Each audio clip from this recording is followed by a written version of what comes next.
guys, what's up? Welcome to another episode of the Small Business Surgeon Podcast. And I've got a little bit of a change up for you guys today. We've got a little bit of a shorter episode, but it's one that's going to be packed with value. One of the questions I get a lot is about podcasting and about starting your own podcast.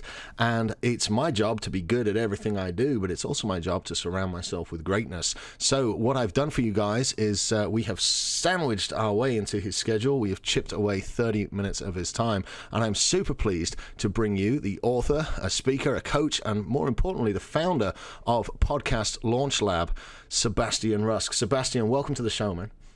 Sam, the man, great to be here, buddy. Thanks for having me on. Dude, it's such a pleasure to be able to just crack into your calendar and get just a little bit of your time.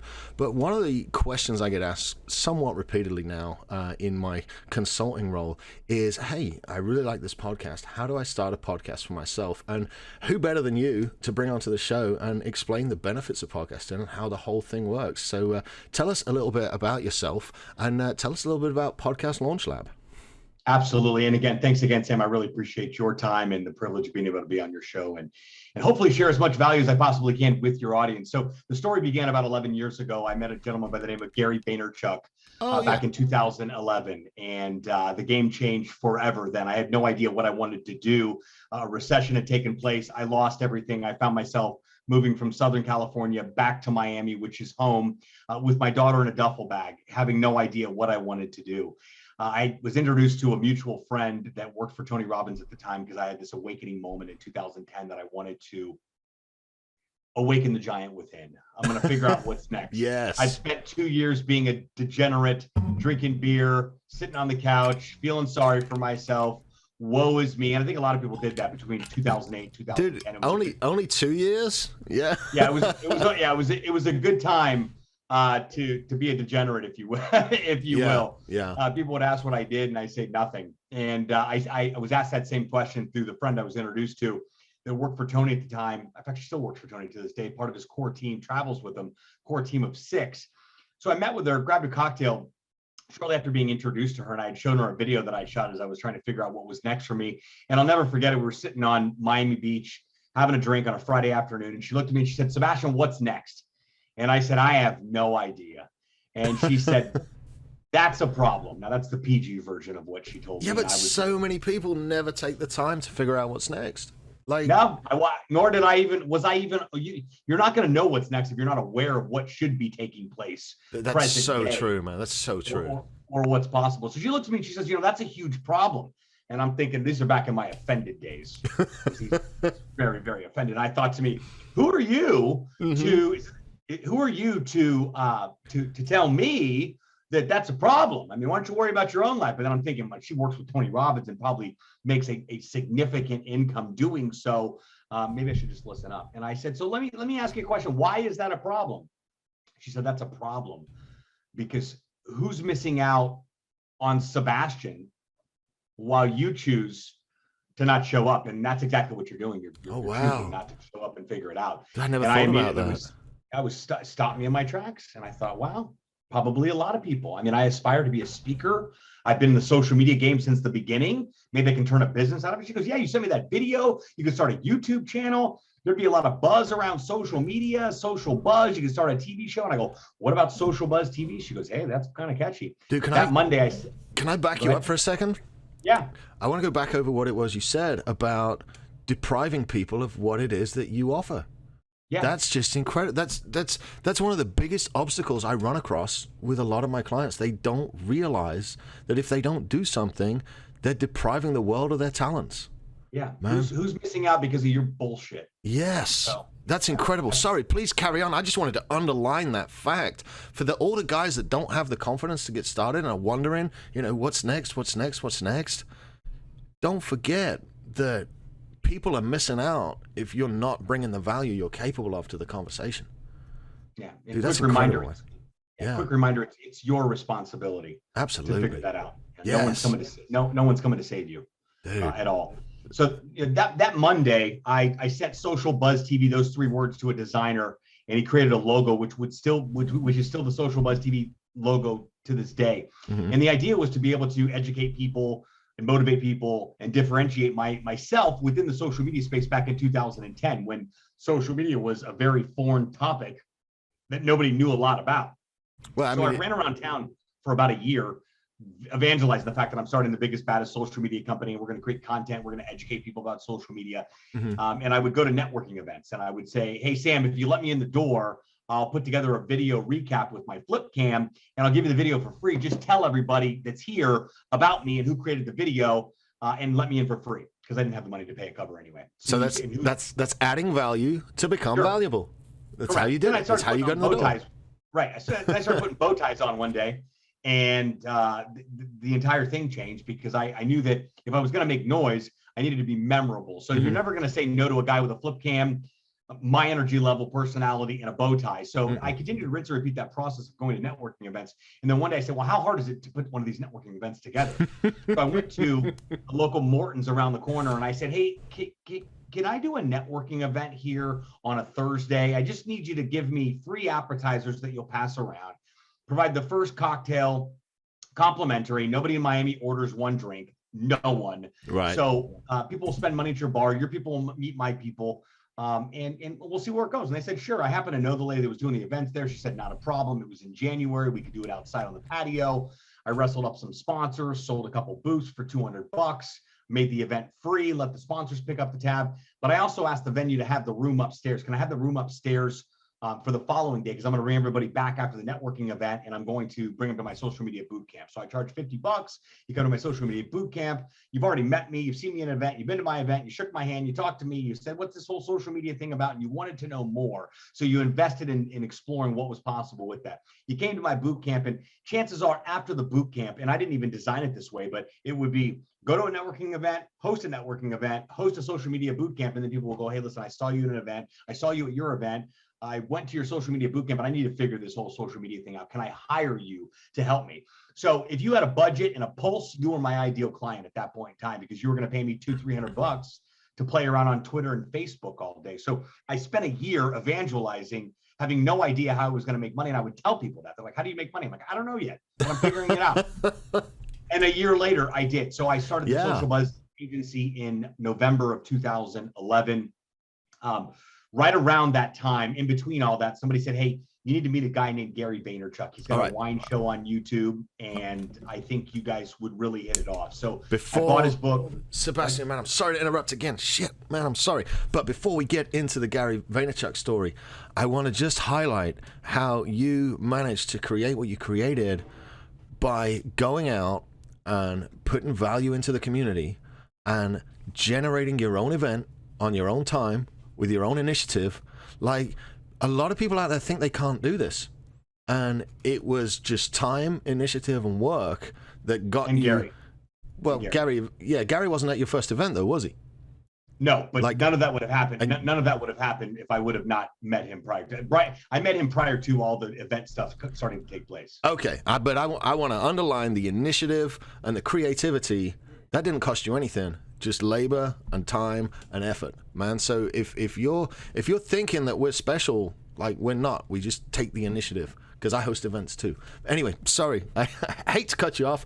I want to underline that for the listeners, and let's don't worry about it. Speaking of Gary, he cuts people off all the time. That's his specialty. let's move into the Gary story. He was talking over Tony Robbins. Like, who talks over Tony? No one. Gary does though. So it was right before I had met my friend that worked for Tony. Got the initial idea. And then somebody said, you need to be Gary. And I didn't have the money to buy it, the audio book. And it was called Crush It. Now is the time to cash in on your passion. That was Gary's first book. He's written 5 since. And my buddy let me borrow his Audible login. So I logged in, I downloaded whatever the file was, and I put it in my iPod. And every morning I would just have Gary screaming at me as he read to me, and he'd go off on tangents and off the channel. But the consistent message was, whatever you're passionate about, somebody else is passionate about it too. So start creating content around what you're passionate about, put it out there, a blog, a YouTube video, whatever you need to do. There's going to be somebody that's going to be able to connect with that. For me, it was nobody has any idea what's going on with this world of social media. No one. The only people that know are the people that are in it. And that's my peers. That's not business folks. So I had to go out and figure. One of the first things Gary ever said to me was, Sebastian, build a brand and create what you're passionate about. In this case, it's educating people about what they don't know that they don't know. But in addition to that, your personal brand will rule the roost for indefinitely, for your entire life. And I said, why is that, Gary? He said, Sebastian, your personal brand in perpetuity is your reputation. Absolutely. And that, again, another monumental conversation that stopped me in my tracks. And I thought, wow, when the market crashed and I was doing marketing for real estate professionals in Southern California, it was I love you one week and I hate you the next week. And it was you're only as good as your last sale type of business. It wasn't something that people were investing in. I knew that I wanted to create a sustainable brand that people invested in me, in addition to the business that I had created and the solution that I provided. That I wanted people to say, hey, that's the guy that I want to work with because he's doing it. He's a practitioner. He knows his stuff. He's been in it for a minute. He's friends with Gary. I can't tell how many deals I've closed because from association. Right. That's a whole other, that's a whole other conversation on there. But as I did the event and I started the agency, I continued to build my personal brand. And then I got an offer to write a book in 2013. And I wrote my first book called Social Media Sucks If You Don't Know What You're Doing. And I told the entire story of how to build something from nothing, just like I had done with Social Buzz TV. Yeah, and then from there, had parlayed that into speaking opportunities. My gift is speaking. If you haven't picked that up, I love to talk, and getting paid for it is even more of it's a wild concept in and of itself to even think about. But I wouldn't trade it for anything in the world. But along with writing the book came speaking opportunities, consulting opportunities, and was able to continue to edify my personal brand as a storyteller, content creator, author, speaker, coach, etc., while simultaneously building Social Buzz TV. There is so much power in that. There's so much power in that validation.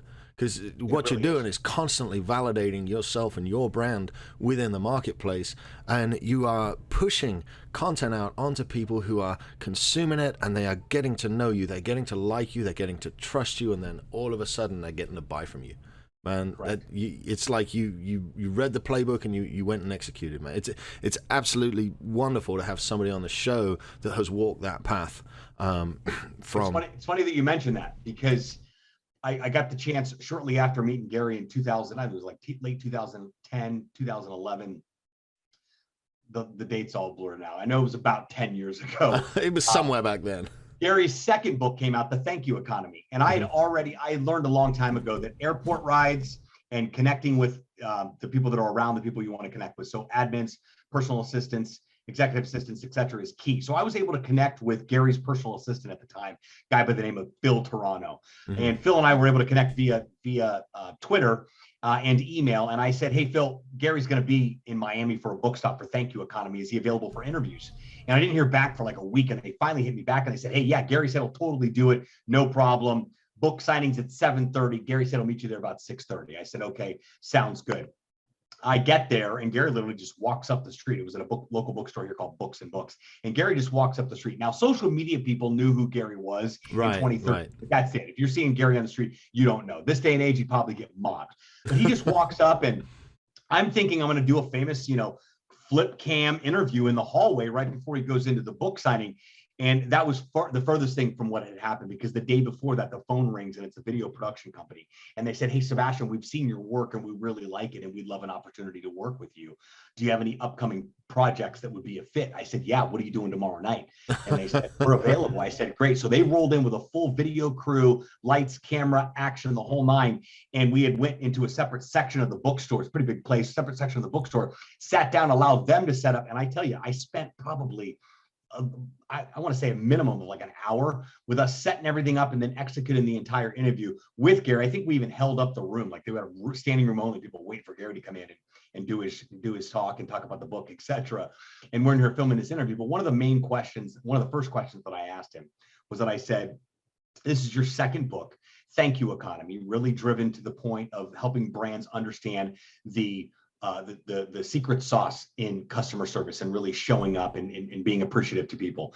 And I said, now that this book, and I said, this is your second book. Your first book was all about crushing it, cashing in on your passion. Now is the time to be able to do it. And he said, well, now that I'll never forget it. He said, now that Crush It's been out about 18 months. And that blueprint is very clear now. And a lot of people have been able to execute on that blueprint. That rang so clear in my head and resonated so much with me because that's exactly what I did. Right. I borrowed my friend's Audible. I downloaded it. I put it on my iPod, not an iPad, an iPod, and I walked every day and I listened to it and I consumed it and I connected with Gary and I became obsessed with what he was doing. And I thought his energy level is no different from mine. His passion is no different from mine. And one day this guy is going to be the who's who in this space. Right. And I have the opportunity to be able to create something similar on that. So I'm going to follow this guy's lead and do everything that he does. So that original Crush It. And by the way, the book's 10 years old. It's still relevant today. If you haven't read it, it's called Crush It. He wrote a follow-up, which was his most recent book called Crushing It. Came out a couple of years back, but still relevant. His entire, I say buy his entire library on there. But it truly became a blueprint that I could follow. Absolutely. And, you know, he's done so much in the social space because marketing is evolving faster than many people can keep up, especially business owners. And having a brand that presents you as an authority that people can get to know over time is one of the, it's just like a secret sauce, man. It's so powerful in the move. So I want to take the conversation now to not only why business owners should look to putting podcasts together for themselves and for their audience, even if they think they don't have one, and what good the podcast will actually do for them. And then we can look at maybe 2 or 3 steps that they can take to get started in their own podcast. Sure, we can definitely do that. To add some context. Yeah. To add some context, I think it's important to understand how in the world I went from digital agency, starting with Gary V, to completely segueing all in with podcasting. Let's go. And that took place. Yeah, let's go. Let's get some context. Yeah, let's do it. So that started back in, so I had the agency until 2016. And then I really started to, I just kept coming back to, dude, you need to become who you need to be for this brand or you're just going to fuck it all up. Am I allowed to say that? Sorry. Dude, that's so important. You need to become who you need to be. You got to listen to the little voice inside. Don't listen to everybody else. If you ignore it, you're going to wonder, you know, what happened. I think it was Tommy Lasorda that said, some people watch it happen. Some people make it happen. Some people say, what happened? And, you know, I think that happens, you know, more times than not to a lot of people. I did not want that to happen. I grew up with everything that I needed. I grew up middle class, average, with just what I needed, but it was a very scarcity. There's never been a millionaire in my family that at least I've actually known. There's nobody been successful to be able to retire and take care of their family. Any of that. So I wanted to figure out a way that I could actually break that chain. And I'm a father myself. I've got a 20-year-old daughter, and I thought it's my responsibility to break some of these generational curses that have taken place of scarcity and limited mindsets, etc. So completely understand. Careful what you ask for, because the more you continue to focus on, hey, I need to move towards this, I need to move towards this. So it was the beginning, and I knew that I was not happy doing the social media work. Why? Well, because every Tom, Dick, Harry, and Sally on the block was becoming a social media manager. Now, there's nothing wrong with that work. I just know that I was designed for something more. Right. I know social media, I get it, but I would rather wake up in the morning, punch myself in the face and eat my pillow than run your Facebook account. No, I don't want to hire people to do it. No, I don't want to babysit content manager. I don't want to do any of that. I want to wake up every day. You know, it feels that way. Everybody else that's ever started a social media management agency feels that way. You know, it's awful. I hate it. Another Gary lesson. Sebastian, you can earn just as much money. Stop doing shit you hate. You can earn just as much money doing shit that you love and being happy at it. He said that in 2008, Web 2.0 talk, 2008. Go look it up. One of his, that talk put him on the map. But if you don't know what it is that makes you happy, if you haven't taken the time to figure that out, you're still going to keep doing the same shit every day, going to a job that makes you miserable, doing a career that makes you miserable. All because you don't take the time. You don't take the time to figure it out. And I keep telling people, you can do whatever you want, anything. You just have to figure out what it is you want to do and define that path and go that route. Like there's just never been an easier time to be able to do any of this. So it was the beginning. Ridiculous. It's ridiculous. I was segueing out of the social media stuff. Because here's the deal. There's no client that signs on for $2,000 a month and is your client forever. No, it's very rare. I've had a couple. I have one to this day that's been a client for 5 years, and I had one of my original boot camp attendees that was a large mall here in Miami. They were a client for 5 or 6 years consistently. Very rare. It's an anomaly that happens. This is a new business game. It is all about what new business can I bring in? Yep. How can I service that new business ongoing? If they stick around and pay, gravy. But if they don't, my business is solely focused on brand new business. That's a tough lesson for a lot of us to be able to understand. So as I realized, you know what? No, I'm not gonna do work that I hate. If you're going to struggle, you might as well struggle on figuring out how to be happy. You're not going to struggle doing shit that you hate. Dude, so that is so true. Sorry, carry on. As I moved more towards that, it was the beginning of January. It was the beginning of 2016. And I decided that it was time for a girlfriend. So I went on a dating app and I met a girl on a dating app, Tinder specifically, when Tinder was popular back then. Mm-hmm. And she lived in Fort Lauderdale. And I'll never forget, it was March 1st, 2016. I went out and met her for a beer, and she said, hey, I'm part of this personal development course right now, and it's extremely impactful. And I said, oh, I love personal development. I've been to Tony Robbins, I've done a Landmark Forum. I mean, I'm a modern day personal development expert, but I was very dismissive on any type of invites as far as, hey, maybe, you should take a look at this course. I think it could really be something. And I'm like, no, I'm in this integration phase, just a bunch of lies I continued to tell myself on why I wouldn't do it. Well, her and I hit it off so much that we started to date almost immediately, and things moved pretty fast. That was red flag number one. Things moved pretty fast, but she eventually said, hey, listen, I signed you up for this program. It's called Gratitude Training. Same premise as any personal development course, getting through your bullshit, healing past trauma, going in, figuring out what really happened in your story, and being able to decipher the two on there. So how many men waste half their lives avoiding doing this hippie shit because they don't want to get in touch with it? I did. 39 fucking years it took me to discover, wait a minute, the hippies might have been right. Right. Listen, if you look at your life and tell yourself the truth real quick. Mm-hmm. Are you happy with where you're at right now? And are you happy with who you are? And more importantly, are you happy with how you're showing up in the world? What are other people's experience of you? Are you taking away or are you adding to? And I just knew that I wanted to be in the adding to component, but I couldn't do it if I hated myself. Yes. I couldn't do it if I didn't pass, if I didn't get through my parents' divorce when I was 9. Yes. I couldn't get through it if I had this hostility that I created towards my stepmother that in turn carried over into relationships with women and personal relationships, etc. Until I was able to get in and address all that and simply come to the conclusion that what happened to me as a child was that my parents got divorced. That was it. Mm-hmm. Everything else is bullshit. Everything else is just a story and an interpretation and my rendition, my Scooby-Doo ending of what took place. But until, my dad didn't do. Until men especially, growing up, stiff upper lip, you're taught to hide your emotions, you're taught to be a strong alpha and a leader. And until you actually take the time and get in touch with that inner voice, you can't make this progress. And I resisted that for 39 years to my never-ending shame. It took me that long to discover that the inner voice was the one that I really should have been listening to all along, and the hippie shit maybe wasn't as much shit as I'd been led to believe. But it's the control factor. We're like, we got it all figured out. Just ask us. I don't know a single grown-up that has everything figured out. Even the guys I know that are 7 and 8 figure earners, I believe I got a couple of 9-figure earners in there too. Every single one of them that I know is constantly networking. They're constantly learning. They're constantly looking at things from alternate angles, and they're constantly open to changing their opinion based on the introduction of new evidence. Yeah. And when we're under the impression that everybody's got it figured out and I've just got to be like this guy, they really don't. They're all in there learning and growing every single day.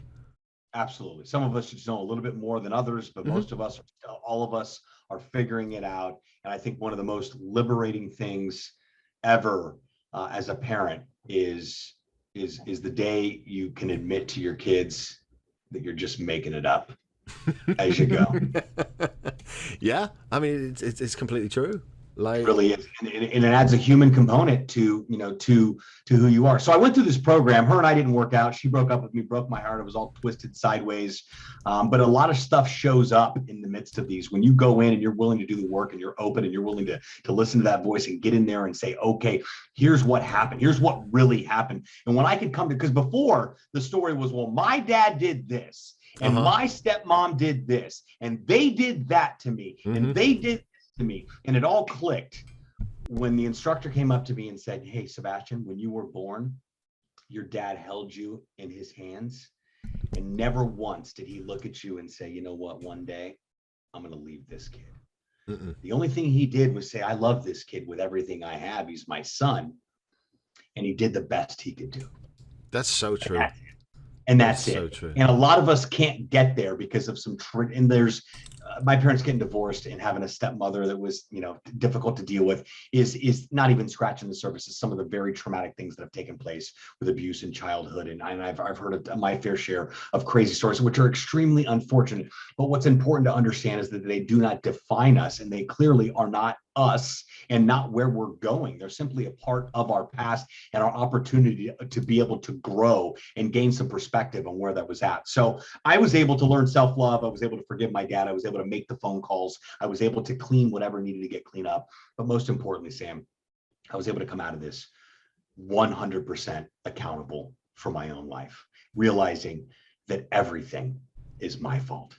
Dude, that is real power. That is real power right there. You're exactly right. That is standing in your power. That is knowing who the fuck you are and being able to say it consistently and confidently, and have others actually believe it, right? Because they don't actually just hear it, but they feel it too. And when they can feel it and hear it, it makes it believable. It brings it to a point where someone says, you know what?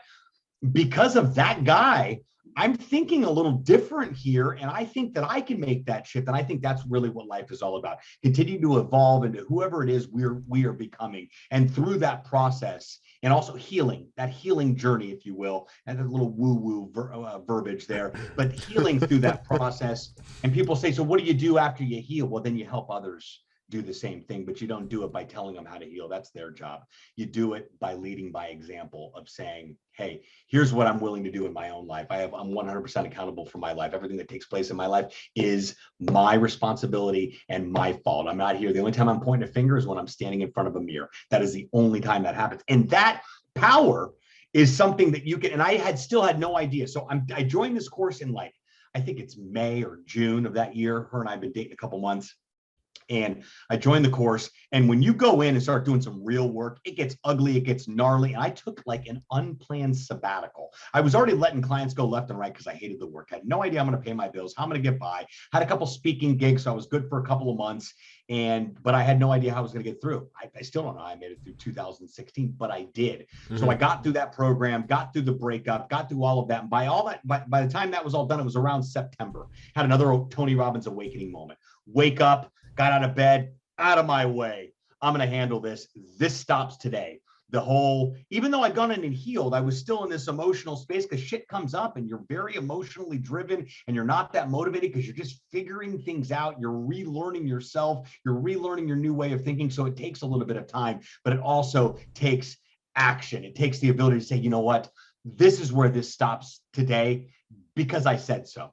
And that decision-making process comes from within. Nobody tells us what to do. People can speak into our lives. That's a lot of my story, people speaking into my lives, but it's up to us to make that decision to be able to take action. So I woke up that day, I went and rented a desk around the corner here in a co-working space. And I ran into a friend that had an internet radio show in that same co-working space.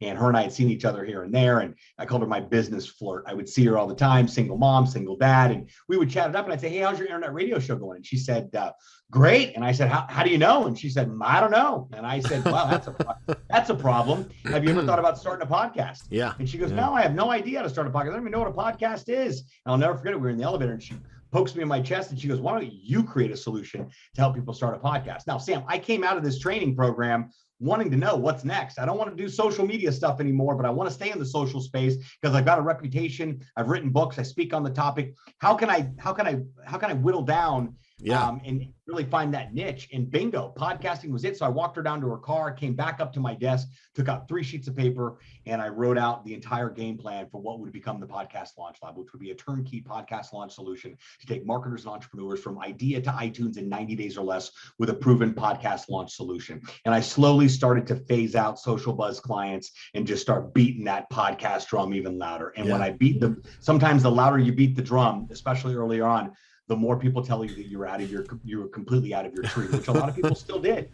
And Yeah. I did that in September of 2016, and I have not looked back since. I went back in January to that same co-working space, opened up a podcast studio, and things came real full circle then, because I thought, here I am. I was on the 5th floor. Now I'm on the 6th floor. I've got a space. I was renting a desk. Now I've got a studio that I've converted here. That was in January of 20 last year. COVID hits. I had a tremendous year with the podcast launch lab. We had been taking the training wheels off, full-blown podcast launch lab. And at the beginning of this year, I realized that, well, people aren't going to offices like they used to. So my initial game plan of people coming into the studio, the only thing it was doing was stroking my ego daily. So I decided to close the studio, bring everything back to my house, create my own setup, which you see right here.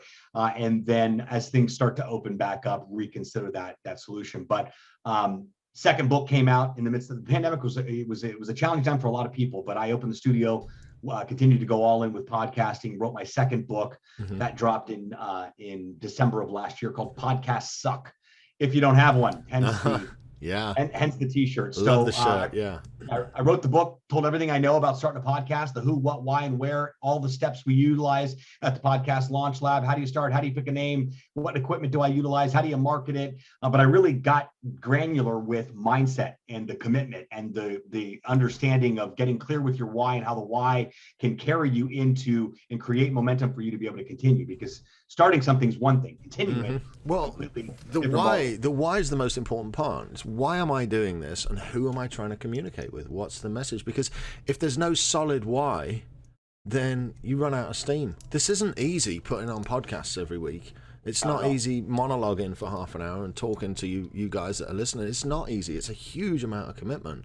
And one of the biggest mistakes that I see in people wanting to start this is they don't have a why. They just, I want to make a podcast. Well, why? What's the message? Who's your audience? Me specifically, it's reaching back to guys where I've been, who are walking a path that I've walked, and helping them through to the other side of that. It's reaching out to guys that are struggling with alcohol, that are struggling with relationships, struggling with small business, any of that kind of stuff, and bringing on guys like you that you've been through it. You've failed. You moved across the country to back to Florida with a bag and your daughter. I mean, you've been through it. So my why is connecting guys like you with guys like I was 10 years ago. That's my why. That's and it makes it easy for me to come back week after week after week and put the work in. So how do you go about helping people that are wanting to start podcasts to find their whys? Well, that's their job. I just tell them that they've got to have it. You don't help them? Like, go figure it out. Well, you can't help anybody. It's like saying, I'm going to help you learn how to sing. I mean, I guess if you're a vocal coach, you could tweet people, etc. But the vocal coach isn't going to sing for you. Right. So figuring out your why, that's not my job. I'm just here to tell you if your why is something that really resonates. Because if it resonates with me, more than likely it will resonate with other people too. So figuring out that why. I wrote a whole chapter on figuring out your why, without getting too Simon Sinek on people. But his famous quote. He's big on why. Wrote a couple of books on finding why. Incredible author and communicator. And he says that people do business. People don't care about what you do. They care about why you do it. And that is so accurate. So I tell people call me and say, I want to start a podcast, Sebastian. I go, great. Why? Well, I mean, my friends and I have conversations and they're funny. That's a terrible reason. So why do you want to start a podcast? Because I've got a message to share. I've got a story to tell. And I believe if I share my story with other people, it's going to impact people's lives and lead them better. That's my why. It allows me to connect with them. And I said, perfect. That's a great example of a why. People say, what is a why? I said, what, when your feet hit the floor every single morning and you get that funny feeling in your stomach that says, if I could just do this for the rest of my life, that I do it. That's your why. Whatever you're passionate, deeply passionate about is more than likely tied to your why of what your mission is, what your life mission is, and why you want to do it. I mean, you're absolutely right, man. Dialing into that why, and again, for me, it's more that I made so many mistakes and felt so much pain and came out the other side of it successful. I'd love to go back to me 10 years ago and help him through his mistakes, help him avoid the pain, and compress that time between struggling and success. That's all I'm trying to do is help people avoid the Shorten pain. the time. Yeah. I don't know if they'll ever avoid the pain. I think the pain is inevitable. The pain has to be there because there's clarity in the pain if you're open. Oh yeah, you got to go through the fire to get forged. I mean, I mean, listen, the only way out is through. Mm-hmm. No doubt. And that's a personal experience for people to go through and not actually realize. I tell people all the time, I go, it's unfortunate. I'm sorry you're in this space right now. And I understand that it's difficult and it's painful, but I just got to encourage you to, this is what people encourage me to do. And I thought they were completely out of their tree, was that you've got to lean into the pain. Oh, yes. Yes. And I hear thought, that all the time. Be with it. I'm like, dude, are you a friend? Or you are like trying to like point me in the right direction? Will you lean into the pain? Do you have an idea how bad it is? Because you can't get rid of the pain. So you might as well lean into it and find the information that's available within that pain on there, because there is a tremendous amount of power in that pain. And there's also whatever's on the other side of that as living proof is well worth it. That's the reward. Yeah, it really, really is. That's what they say. They say when you're going through hell, keep going. That's it. That's it. When life, listen, things aren't going right, go left. Most definitely. So to your question prior to that, as I added some context to help you understand how I ended up in the world of podcasting, and it's been 5 years. I haven't looked back since. It's one of the best decisions I've ever made in my life. My not only my faith, but my story get to play out through my business and my life, because I'm the real deal. I'm a devout Christian. I love Jesus, but I cuss a lot. That's my story, and I share that with people as part of my journey where it's at, so people know that I'm a real individual. Whatever you believe in, or whatever that's totally cool. I just share my story, and if it resonates with people, great. Sometimes it doesn't always. Not everybody is our people, right? But I'm able to allow my story to play out through my brand. And I do that by sharing my story with the people that I'm screening out to figure out if they're a fit to do business. Are they a fit to be able to help them actually start a podcast? So I help them understand who I am as a human being, help them understand how I got into the world of podcasting. And then I start to talk about what we can do and what's possible with being able to start a podcast. What happens there, Sam, is that if you're willing to be vulnerable and share your story and be very transparent and authentic with people you're communicating with, it kicks open the door for them to do the same. Because not everybody is transparent and lacks a filter like I do. And like we have a conversation. Not everybody has that. Yeah. But sometimes you're like, hey, my life's really fucked up. They're like, yeah, mine too. And here's what I did about it. And people are like, wow, I didn't even think about that. So I'm able to allow my story to play out into my business. And I'm able to show how I've been able to maintain sanity and still go through this roller coaster world we like to call entrepreneurship and still stay sane doing it. I know for a fact that my mission is to leave people different. And I know that I do, because I have people show up and say, I want to start a podcast. I have no idea where to start. And I get them launched and I turn them into a podcasting animal where they're completely obsessed with what they've built and created. They build it. I just instruct them and give them a plan on how to go execute on it. They go and actually do all of the work, but there's not a more rewarding feeling. Whether somebody picks up a copy of the book. I had a lady send me, I don't even know who she was, sends me a copy of the first inside pages of my book. These pages were covered in notes. She said, I've read this book 3 times and it's changed my life and my complete outlook on what's possible with creating content. That's why I do what I do. And I write books and I create YouTube videos and I create content because I want to be able to service and serve anybody. So if you can't afford to hire me, great. Pick up a book, go to my YouTube channel. It doesn't cost you a penny to be able to go and do. Book might cost you $1 or $15, whichever type of book that you actually like. But I like to know that I'm providing everything that I know. And I believe it's my responsibility. It's our responsibility when we know more, when we're smarter than the average bear about one specific topic. It's our responsibility to be able to share it with the world. But at the same time, it works, the book, the YouTube channel, the content, that all contributes to my edification as, hey, maybe this guy knows what he's talking about. Exactly. It lessens the time of people going, I need to get to know, like, and trust this guy, because you feel like you know, like, and trust me because you've seen my videos, you see me online, you wrote my book, you saw one of my talks, etc. So, but it also adds. Hey, if he's giving this shit away for free, how good is his paid content? How good is his program? That is it's that validation there in the space that's saying this man knows what he's talking about, and this is free. Let me sign up. Absolutely. Absolutely. So if you're listening to this right now, you're thinking, you know what, this is all good stuff. I'm in the process of figuring myself out and figuring out what's next. Or I figured myself out and I've got a great brand. I'm creating content, but podcast is next on the list. There's a couple things to consider. First of all, we already talked about this briefly. Why are you starting a podcast? Why in the world are you starting a podcast? That's most important. That why has got to be explicitly clear. It should roll right off your tongue like your last name, and people can resonate with it almost immediately. Once you figured out your why, then it's time to come up with a name. What have you come up? What do you want to call the show? In something that pertains to your brand, complements your brand, and actually makes sense and will translate. Once you've figured out a name, now it's time to put together a strategy on what kind of show is it going to be? Am I going to talk? Am I going to be a talking head? Am I going to interview people? That should be the strategy. Your strategy should be interviewing people. Yeah. Podcasts exist to build bridges. Podcasts exist to build relationships.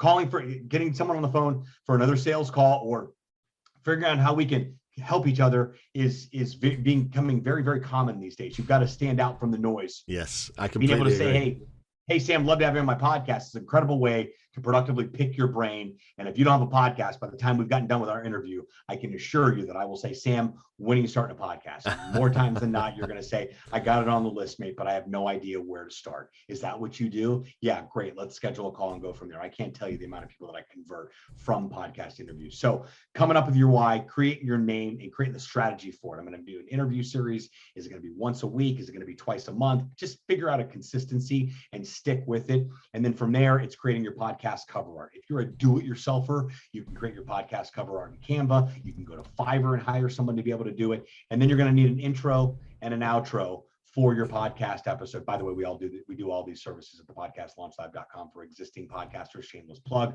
But if you plug away, dude. Plug away. That's why you're here. If you're looking to get started today, these are some quick resources. You want to, creating your name. You want to get your podcast cover art done. That's your podcast logo. You want to write an intro script, an outro script, and get that done. Those are your bookends for each episode. That's what people hear before the episode and after the episode. You want to put a promo trailer together, just like any movie trailer or any other type of promo teaser. It's going to be 60 to 90 seconds long, given the who, what, why, and where. That'll educate, motivate, differentiate what the show is going to be all about. And it's also your first piece of content to upload to your podcast hosting account. And that's where your podcast will live. So you'll need a podcast hosting account. You can use Anchor if you're just getting started and you have no idea what you want to do, or the concept. Start with Anchor, get 10, 15 episodes under your belt, and then say, okay, maybe it's time to move to a podcast host paid. That's 10, 15 bucks a month, Buzzsprout, Libsyn, Simplecast, whatever you want. But find out that it's going to be something there. And start recording. Once you can record the episode, you get it edited. You can find an editor on Fiverr. You can attempt to do it yourself. You can record on Anchor. Put the intro, the outro on the front and back of the episode, upload it to your podcast host, and then you've got to create content. So you want to take the replay from your podcast episode that you probably recorded on Zoom. So you got the video and the audio. You can create audiograms. You can create images. You can create micro videos. This is the way that you're going to be able to market your podcast. We do a lot of business with existing podcasters here at the Podcast Lifetime, as well as our shows that we launch, because editing an episode is one thing, but your episode gets uploaded. Then what do you have? A link to share? Big deal. Like people are going to click on a link on Facebook and go listen to a podcast episode. You've got to create multiple pieces of content around the podcast episode with specific topics that will pique people's interest, with the call to action of they're 30, 60 seconds long. That'll pique people's interest to go listen to the episode on there. Plus you've got content for Insta, for all socials, LinkedIn, Instagram stories, and Facebook, and the whole nine. And you're able to better market. And also, number one, you need content anyway for your brand. Number two, you got to market the podcast episode. Number three, it's awareness. It markets not only the podcast, but the podcast episode and your brand too. So there are 13 steps that I've defined. In fact, in the book, I defined 13 steps. Chapter 5 is how you go through those 13 steps and what we specifically do at the Podcast Launch Lab to start a podcast. But for the initial, that's your homework right now. If you've been thinking about starting a podcast, figure out your why. What do you want to call it? What kind of show it's going to be? Who's going to create the intro, the outro? Who's going to create your podcast cover art? How do you start recording? You can utilize a USB mic you can find on Amazon for 65, 70 bucks. You can go all out. It depends what your budget is. I wrote a whole chapter on crawl, walk, run, sprint on different phases of your podcast. You can start with you can record a podcast. Let me be clear, disclosure. You can create and record a podcast and produce it with an iPhone. And most of us have an iPhone. I can't speak for Android users. You freaks are going to have to figure it out on your own. But I'm kidding. There's something comparable on Android too. But literally, if you can use corded headphones with a microphone, plug them in your phone, get into a quiet space, pull up the Anchor app, you can legitimately record a podcast episode, upload it. You can even create your podcast cover art. You don't have to pay for a podcast host, because Anchor is all inclusive. That's under the unpopular opinion with a lot of professional podcasters, but it's a great starting point for beginners. So And that's not everything you need to start a that. podcast, but that's your initial starting point. I would overwhelm you if I gave you every step of the way here. Plus, we'd be here till next Tuesday. And I know we're running up on time, man, so we're going to wrap this up. But, Matt, dude, I want to just say how important it is to just get it done. Good is better than perfect. We don't need to go out and spend $5,000 on equipment and hosting and editing. Good is better than perfect. Just get it done. I'd say done is better than perfect. Yeah. Get it done. And remember your first podcast episode. I can go back 4 years and look at my first one that I ever did, and it's embarrassing. I cringe now. But without that first episode, I wouldn't have been able to build the second one and the third. I love that you bring that up. I was just in Nashville last week week before last for Podcast Movement. It's the industry conference every year. It's been going since 2014, I think.